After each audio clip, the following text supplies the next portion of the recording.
মিয়াক চুমা খাম নেকি? আমি মিয়াক চুমা খাম নেকি?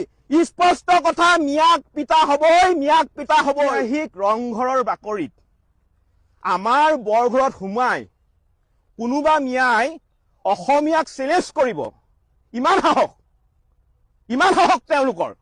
গতিকে আমাৰ স্পষ্ট কথা, আপোনালোকৰ সংবাদ মাধ্যমৰ জৰিয়তে আজি আমি মুকলিকৈ এটা কথা কৈ দিব বিচাৰিছো, এতিয়া বাংলাদেশীৰ লগত প্ৰেম নহয়, এতিয়া বাংলাদেশীক পিটন দি জাতি বচোৱা সময়।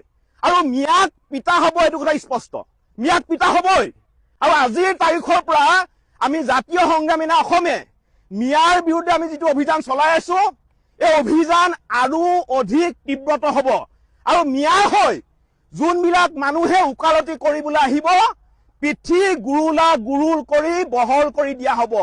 আৰু যিটো মিয়াই এই ঐতিহাসিক ৰংঘৰৰ বাকৰিত সোমাই অসমীয়াক চেলেঞ্জ কৰিছে, আমি তাৰ ইতিমধ্যে ঠিকনা উলিয়াই পেলালো। তাৰ ঠিকনা হৈছে বঙাইগাঁৱত। আমি জাতীয় সংগ্ৰামী অসমৰ সকলো সৈনিকক আমি এটা কথা কৈছো যে এই ৰফিকুল ইছলামক য'তেই দেখা পাব কাণত ধৰাই আঁঠু কহাই থোৱা হব আৰু তাৰ পিছতে পুলিচক খবৰ দিব।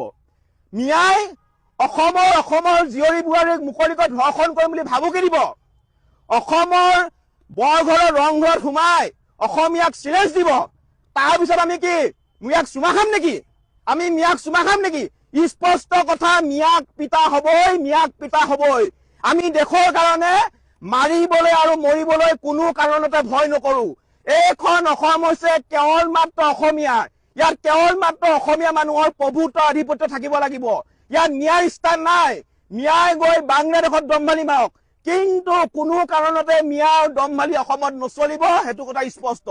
আৰু কৈছে এটা কথা কৈ দিব বিচাৰিছো, যদি অসম আৰক্ষীয়ে আজিৰ ভিতৰত যদি ৰফিকুল ইছলামক গ্ৰেপ্তাৰ কৰিব নোৱাৰে, জাতীয় সংগ্ৰামী সেনা অসমে ৰফিকুল ইছলামক য'তেই পাব হাত ভৰি ভাঙি দিব, আঁঠু কহাই কাণত ধৰাই থব, সেইটো কথা স্পষ্ট। কাৰণ আমাৰ বৰঘৰত সোমাই কোনোবা মিয়াই অসমীয়াক চেলেঞ্জ দিব, কোনো অসমীয়াই কেতিয়াও কোনো কাৰণতে সহ্য নকৰে, কোনো কাৰণতে কেতিয়াও